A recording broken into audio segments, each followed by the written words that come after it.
All right, thank you all for coming. Maybe some other people will walk in, but it's fine anyway because we prepared a little story, a small story about what we have done the last couple of years. So who are we? I'm Bart, this is Stijn.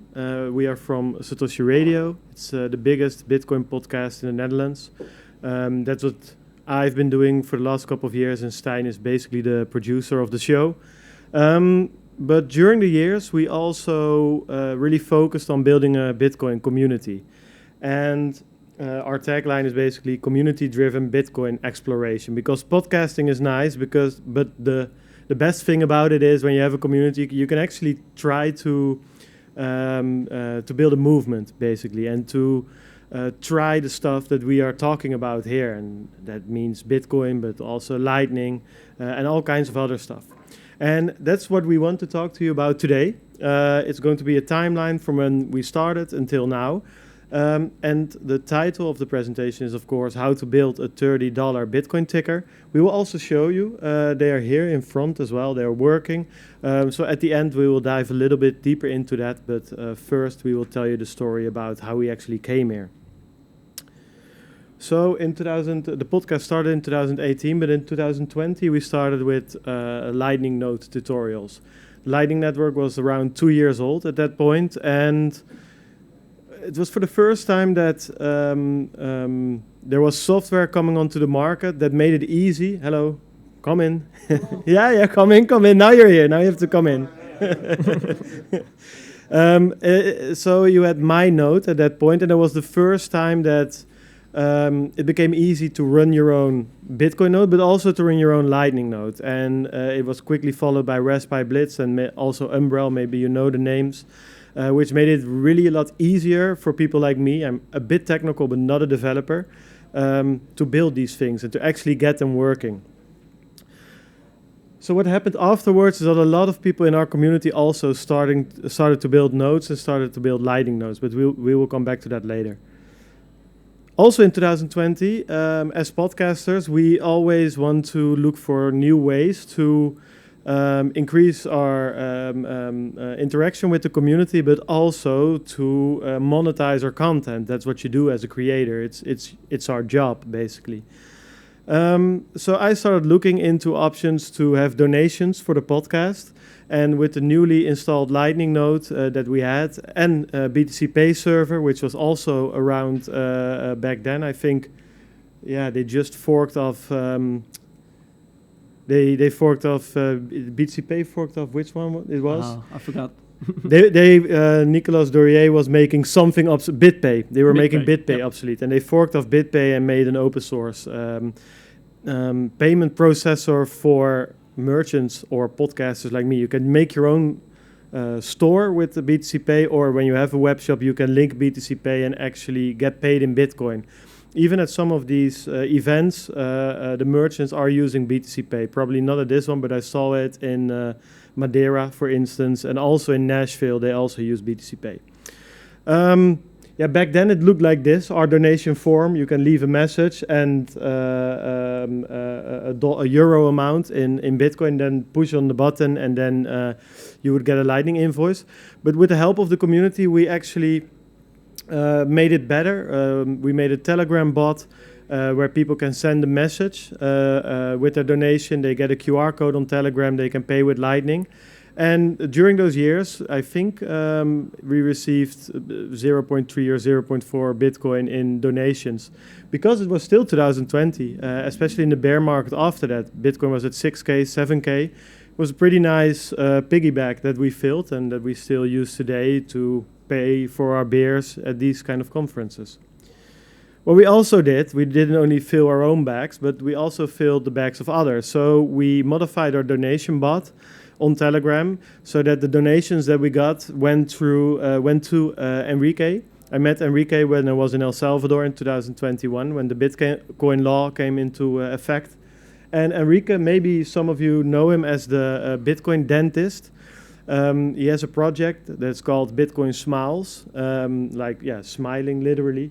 And he's a really nice guy because he set up his dentist office in El Zonte, in El Salvador, so at Bitcoin Beach. And there are a lot of people who can't pay for the dentist. And especially when you grow older, there are literally people who couldn't smile anymore because there were no teeth left in their mouth, so they were ashamed to smile. And Enrique made the promise that he had a crowdfund for Bitcoin, and when he received a certain amount of money, he would give people their smiles back. And that's what he did.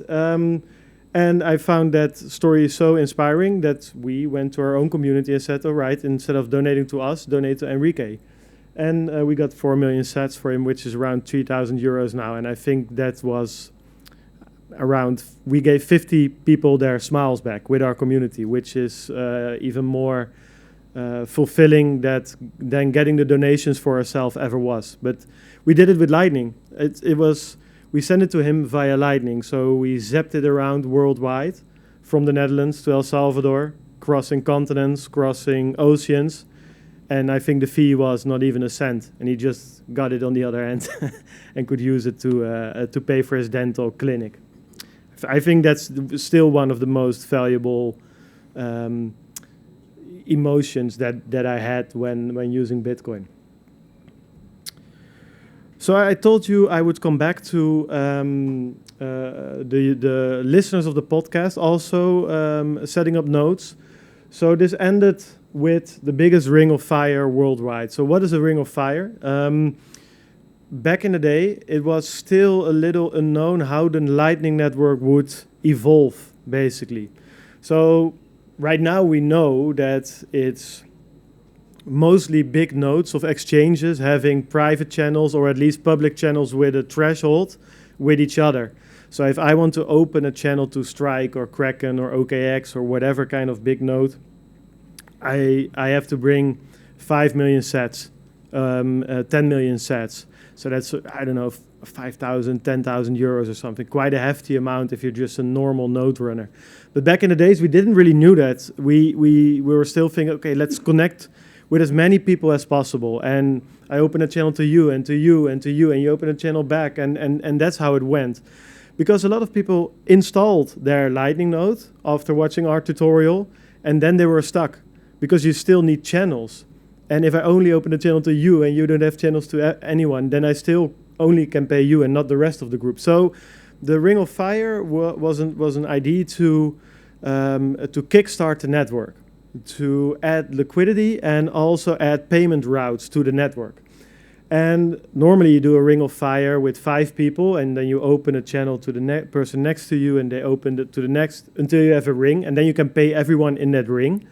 And we did it with 65 people, 1 million SAT channels, I think. So 65 million sats, which is 0.65 Bitcoin.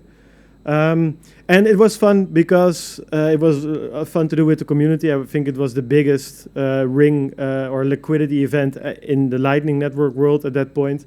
And the interesting thing was we saw all kinds of limitations of the Lightning Network. For instance, that it wasn't possible to get the ring balanced because a Lightning payment at the time could only do 20 hops. So at the 20th participant, it would stop. And we needed to go around like 65 participants. So that was a funny thing that we noticed. And this is where we actually met. Yeah, that's where Stijn actually came into the community and helped a lot with the technical side of things. Because like I said, I'm not really technical. Stijn is a developer, and in the projects that I'm going to show you now, it was basically we got an idea, I made a concept, and Stijn did all the hard work, basically. So that's also why he's here. So in 2022, we made a beer tap. We got the idea in Bitcoin Amsterdam because we saw a Lightning beer tap over there, and it was really fun to scan the QR code and just 5 seconds later you can pour your own beer. I think to get people onboarded on Lightning or on Bitcoin as money, it worked like the 30 seconds at a beer tap worked better than trying to orange pill someone for 30 minutes, basically. Like you can talk about everything, 21 million, it's hard cash, and the Fed is printing dollars and whatever.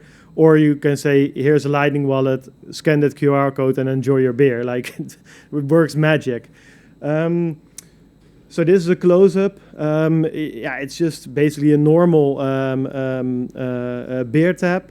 And what we did, or what we basically copied from the guys that had it at Bitcoin Amsterdam, on the tab itself, there's a magnet, and if you put electric current on the magnet, it opens, and if you basically pull the plug out of the wall, then it closes again. And it turns out that you can manage that with a Raspberry Pi, so you can manage when it turns on and turns off with a relay. But what we did ourselves, because we thought the software that the guys used at Bitcoin Amsterdam there was no documentation to start with, and they weren't really responsive, so we built it ourselves. So we put a big Raspberry Pi with a screen on it. We designed our own orange 3D printed case, and as you see, we branded it. And so what we thought would be fun with some of the projects to show you how it actually works, the infrastructure behind it. So you can maybe build something yourself, or check out how these different Bitcoin components work together.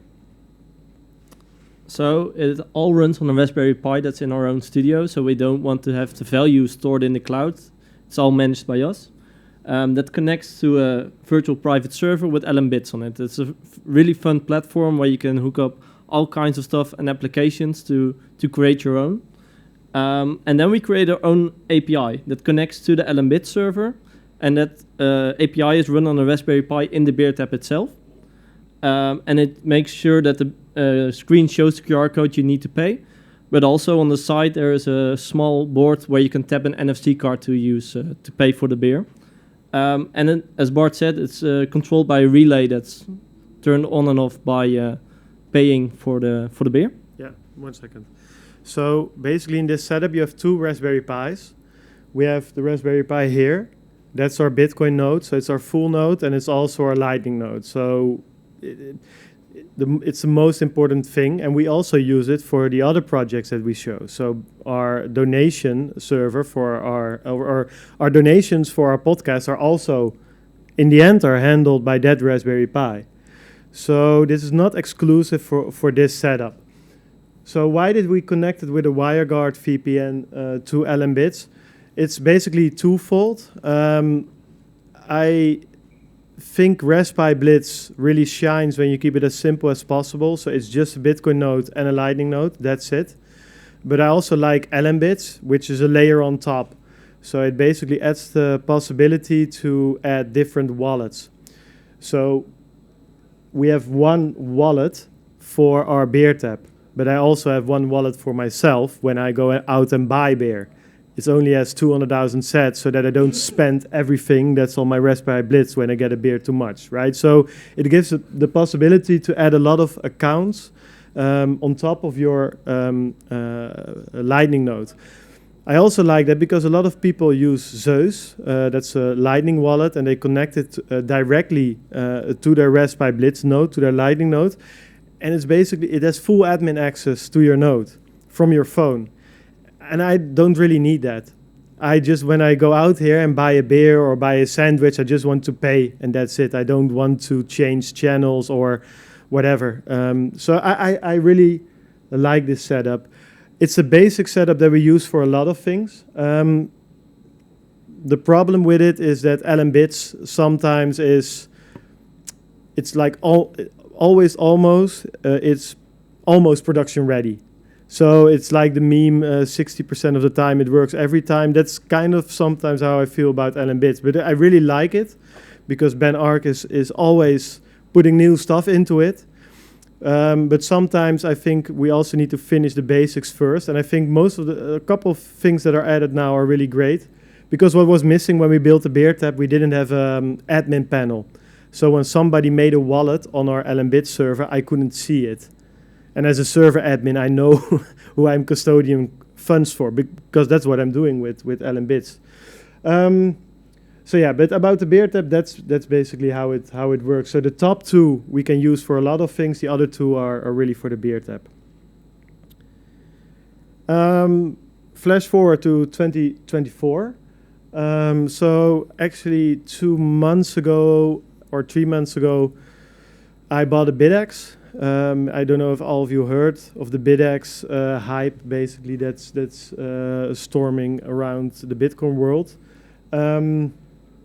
Yeah, so I bought one and I tried it out and I thought it was pretty cool because for starters it looks really cool and it got me into mining because it feels like a gadget.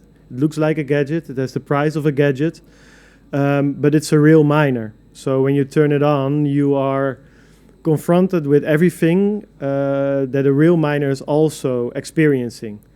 So because the ecosystem of miners is, or the business model of miners is the same for me as it's for, I don't know, a marathon or something.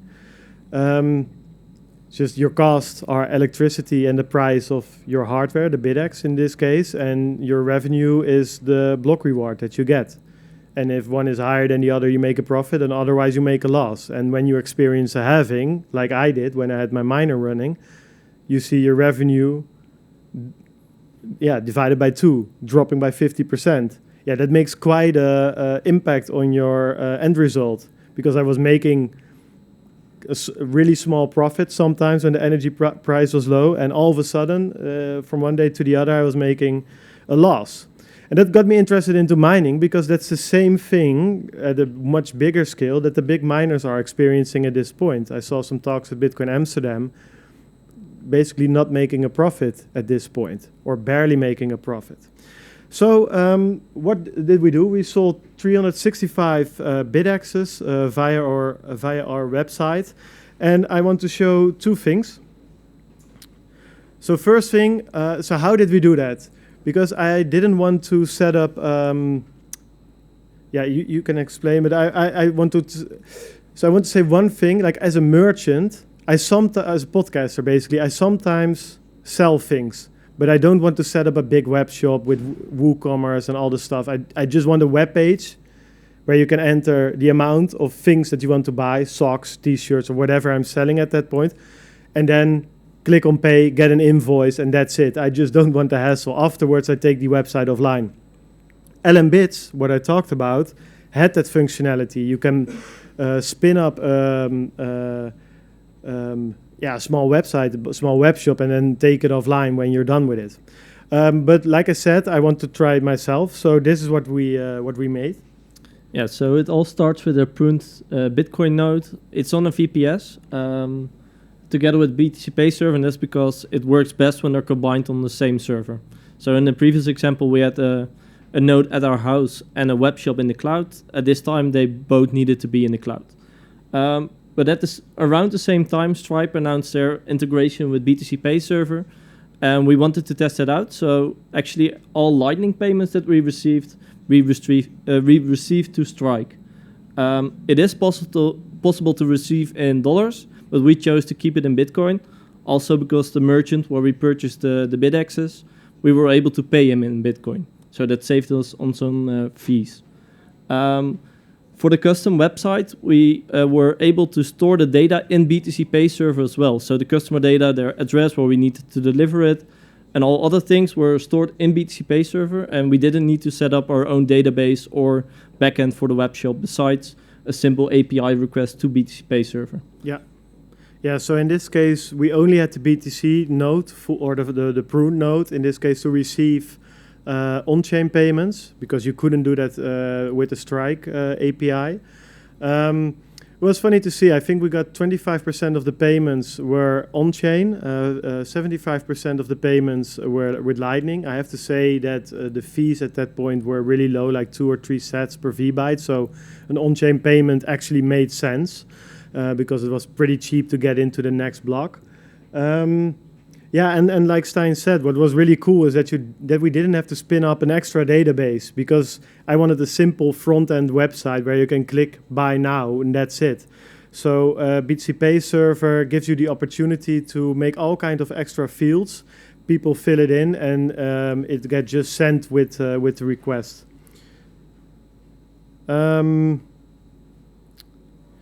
So we sold, like I said, around 365 BitXs. And then we started thinking, okay, but to which pool do we want those users to connect? and it were not only users or just users, it was us, our community. So we thought, all right, maybe we can make our own mining pool. It would be fun to mine together, find the block together. It was a little bit harder than expected, because the most fun thing would be to actually share the hard work and share the joy when somebody finds a block. So like normal pools do, you join together your hash rate, and when you find a block, you get a stable payout. And the bigger the pool, the more stable the payout, basically.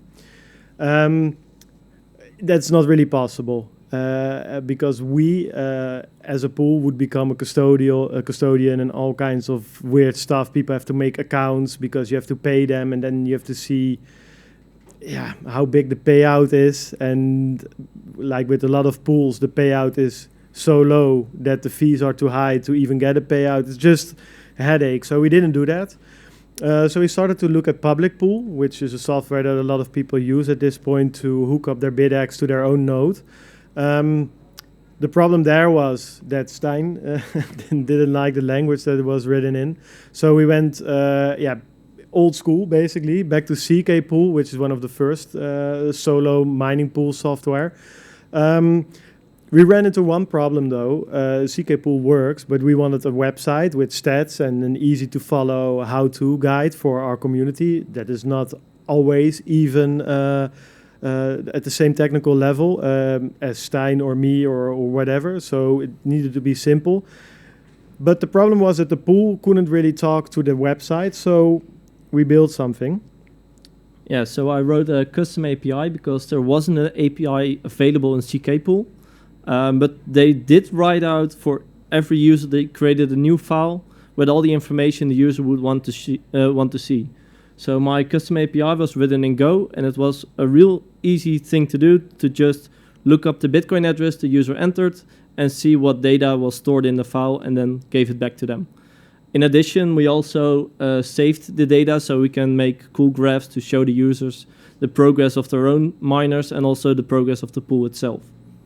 Yeah, so this is how it works.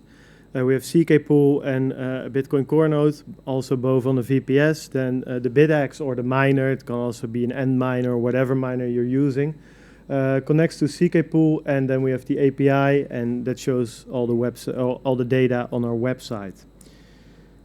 It was really, really interesting project. Also, because as a merchant,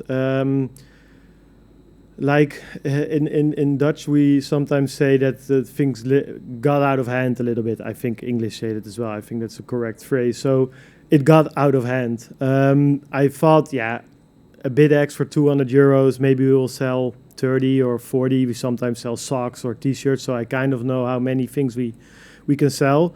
So we sold 365. So that meant that all of a sudden on my Strike account, I had $70,000 or $80,000 or something in Bitcoin. The problem was that I have to pay my manufacturer, or it's Bart de Groot, by the way, from Bitcoin Brabant. It's really nice to work with him, but I still had to pay him, of course. I had to pay him in Bitcoin, but the invoice was in dollars or in euros, of course. So let's do a thought experiment. So let's say Bitcoin is at 50K when I get it, and I get one full Bitcoin to make it easy. The invoice is also 50K, and I have to pay it a week later. And when I pay it a week later, Bitcoin is at 45K. That means I have to have a gap of 5K, right? And the problem was that Bitcoin was quite high when I started this selling the BitXs, and then it started dropping, and at some point it dropped 4 or 5%. So that made me sweat a little, to be honest. But that's the interesting thing. So he is saying you have to call your manufacturer, like we have a problem. So, but that's what happens is that it becomes a game of hot potato, right? So or hot invoice in this case. So you just shift you try to get your invoice as fast as possible, pay it as fast as possible, and now Bart, my manufacturer, has the Bitcoin, but he has to get BitXs from I think Ben makes them in the US. So he's like, hey Ben, like he just hangs up my phone and then, hey Ben, can I get my invoice? that is annoying as a merchant, and it doesn't help commerce. That's what I experienced. So that's a bit of a downside. It's also crazy difficult to get it into your accounting system, at least in the Netherlands. Like everything that normally works doesn't work anymore. But what was really nice is that it went without a hiccup. Like with the Strike API, it was great. And also, if I use Lightning here with all the new wallets that we have, it really got better compared to the first slide I showed when 4 years ago we started our donation website. Yeah, so now on to the part why we were asked here. That's funny, for all the things that we did, we were asked for the thing that has the least to do with Bitcoin if you look at the software that we used. But we made our own Bitcoin ticker. Why did we do this? I had some hardware laying at home, all kinds of small Raspberry Pis and screens and LED lights. And I thought with ChatGPT and Claude and all the AI stuff, yeah, let's try to make something. I wanted to learn how to program for a while, and this was really helping at that point. So this is how that looked in the beginning. So this is the screen, and on the back of the screen you have a small Raspberry Pi with Wi-Fi and everything. And I programmed it to show the block height, the mempool, the fee, and the price and stuff. And I used these parts for that. It's only 2 parts. That's the fun thing of it. And you need a USB cable. So it's a small screen from a shop called Pimeroni. And it's Raspberry Pi Pico WH in this case, because the H is for the soldered attachments that are onto it. And that's what you need. But the problem was that if you look at it, I mean, yeah, pretty cool, but you can't put it down. It just looks like a prototype. And I think a lot of things in Bitcoin look like prototypes. That's kind of where we stop. We as male nerds most of the time. So we were quite lucky because in our community we had a female not nerd who was really great at designing and measuring how do you call it? Just enclosures for things. So a product designer basically. And she made this, which is really cool. Yeah, it's a case, but it wasn't. If you look at some of the 3D print websites, you can find a case for this screen, but it's just a box, just like most of the things that I mean, it works, but it doesn't look good, I thought. So she made this, and then the idea was to put an acrylic glass on top of it, and yeah, this is what we got. If you can So we will go this around. You can one is with the screen and one is without. Yeah, we think it looks really cool. And the plan was to make it fully open source. So the software is open source, the part list is open source, the 3D print model is open source, and of course the software is open source. So about the software, we have a working one here, by the way, so you can check it out later. It shows the price, the mempool and stuff. So 4 months ago, we had a working prototype, and now 4 months later, we finally have something working. Why did it take so long? Because Stijn had to rewrite my shitty code. But we did, and it worked. And I mean, we are quite opposite in that part. I just make something fast, and Stijn wants to make something that can scale to 8 billion people. But I mean, this will scale to 8 billion people. So let's show you what we did. Okay, so it all starts with the Raspberry Pi and the Pi display that, of course, shows everything.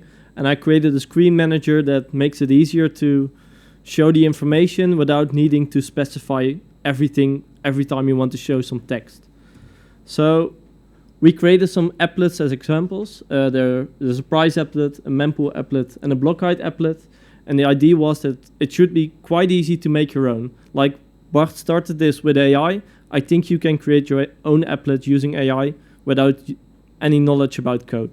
So we take everything out of your hands to make it easier. So I created a data manager that fetches the information from the API and writes it on the file system, so it doesn't take that long to load the next applet, and you don't hit API limits. Actually, we had a delay on our flight here, and I created another one that shows the fees in the mempool from mempool.space. And to top it all off, I created an applet manager that cycles to them to make sure the next one get loaded in time. Yeah. Yeah, so we, during this process, we encountered a couple of things. And one of the things that's quite funny, so I'm, like I said, like I would call myself a beginning developer at best. But my first time working with APIs was with this Raspberry Pi. So it takes 30 seconds, 40 seconds, I don't know, to load in the data from an API.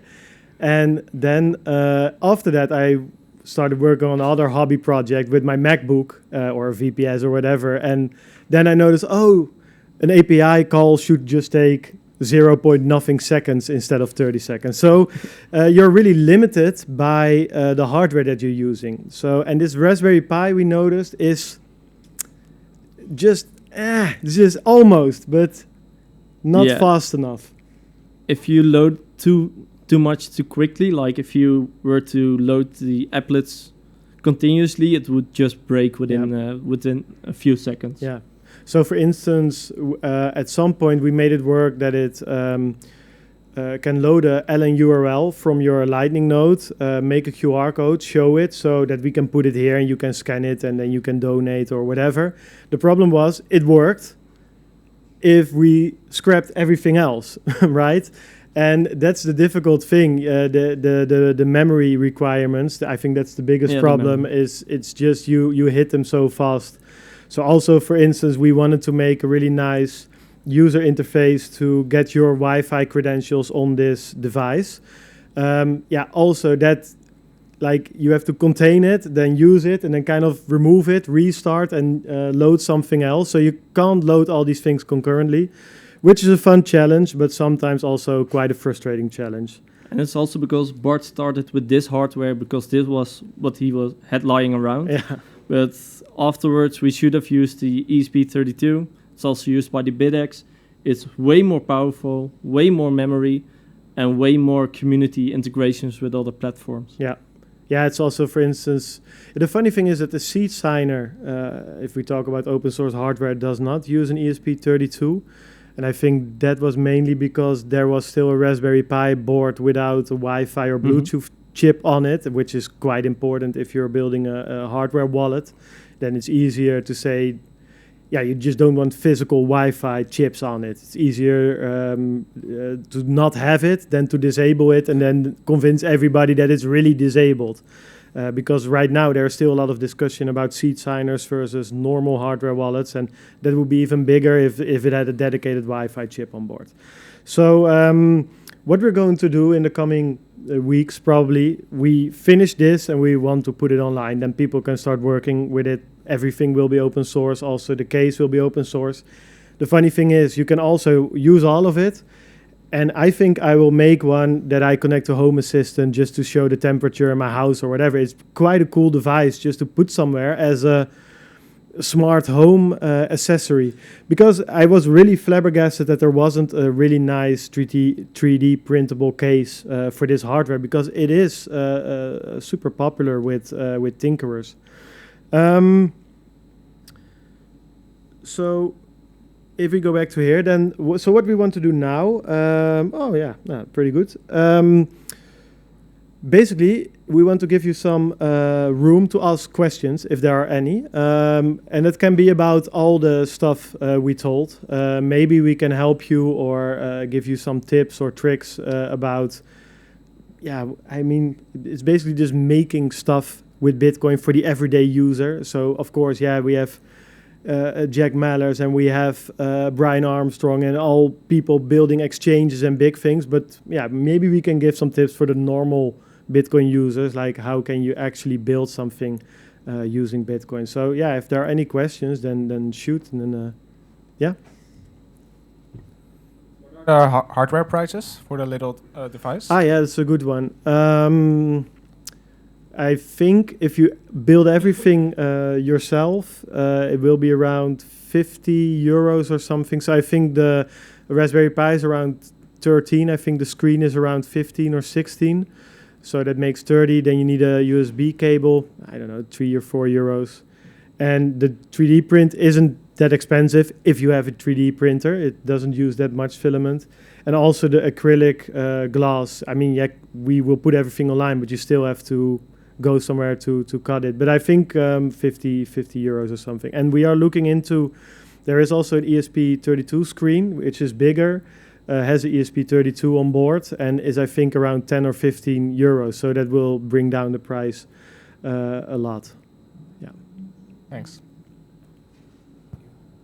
So it is a $30 Bitcoin ticker. I think we can make that, we can make it for that price, or people can make it for that price, yeah. Yep. What's the future of home mining? The future of home mining.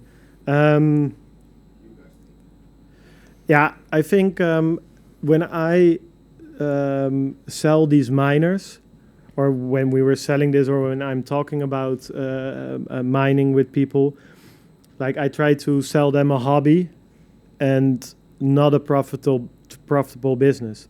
Because I tried. We didn't even include it in this presentation, but I have at some point 2 years ago, a lot of people started building like heaters out of miners, or using miners as heaters because they produce a lot of heat, so to warm their homes, literally.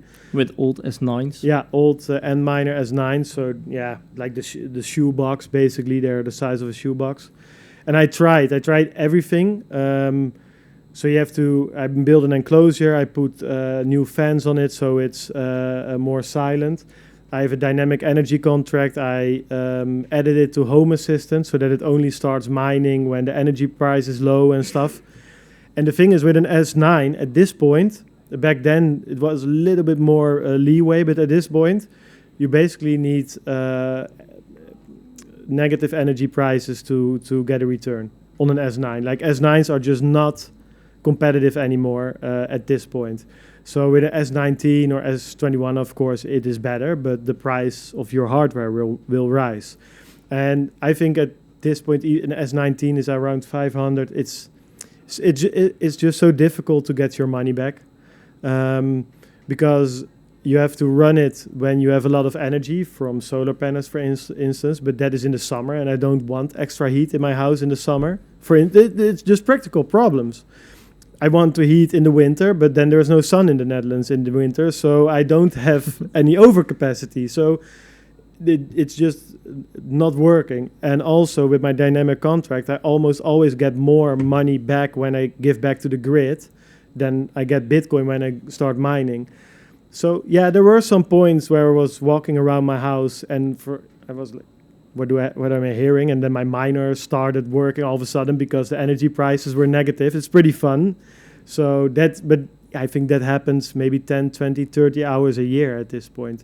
So maybe that will increase. But home mining is a hobby, I think, at this point.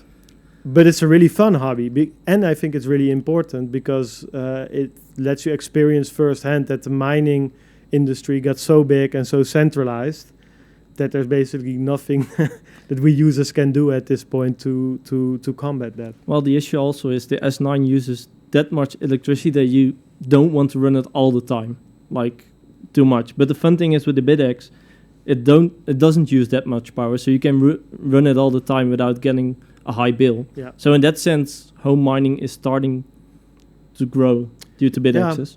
Yeah, and with the BitX, I think the fun thing is that people don't turn it off. They just say, okay, it will cost me €4 a month. I will just let it run. And if we get enough Bitcoiners to do that, you actually get some, that's a scenario that I think about, which would be nice, but you need a shit ton of BitXs. But anyway, we can speculate about it, that you get a base load of hash power that just doesn't turn off. Doesn't matter what happens to the price, what happens to the hash rate, what happens to electricity costs, whatever. It's just there. Just a baseline of hash power. or base load basically. But we're not there yet. But we're trying, and I think the BitX movement is a fresh wind in the mining industry. It's more of a lottery ticket. Yeah. I mean, I think it's a good example. I just don't really like it because it's lot. Yeah, but I agree. I mean, it is what it is. In the end, it's if you want to explain to people what they can expect, costs and benefits, then yeah, it's really close to a lottery, like €5 a month, and maybe you will win 200 or 300 grand or whatever the block reward is. Yeah, no, exactly. That's true. Just don't check your wallet every 10 minutes. You'll go insane. Yeah. We got out of the plane yesterday and actually solo CK the pool mined the block, and we were looking at maybe it's ours, but it wasn't. But it happens, so it's fun. Yeah. Yep. Any other questions?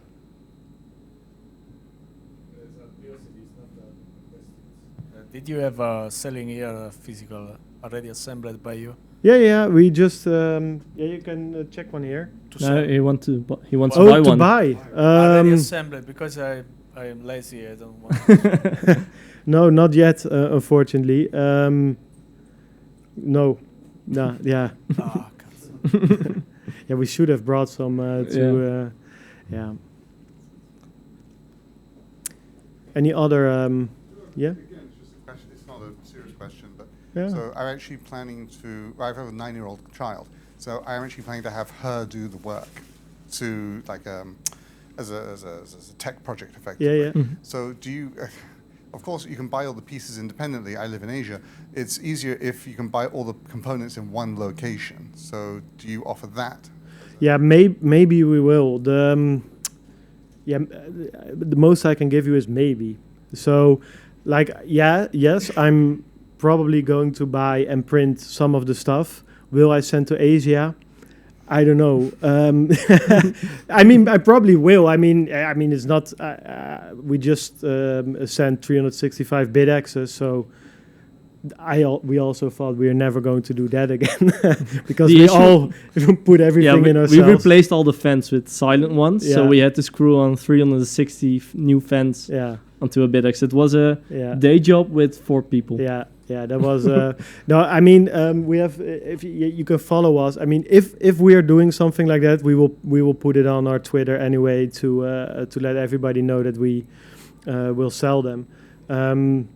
So yeah, and the like I said in the beginning, the difficult thing is with these things, I almost always end up like doing it not with my business, but personally, because it's too difficult to get everything into my business, and that worked quite well when we were just selling a couple of socks and t-shirts. But with the BitX, like I said, it was 80 grand. It's pretty, like, at some point the tax authority in the Netherlands like, I don't know what you're doing, but quite a revenue you have there. But I will put it online, and I think we will try to make something work in special cases. Also, for the other guy that was asking the question, if you send me a DM, we can probably work something out anyway.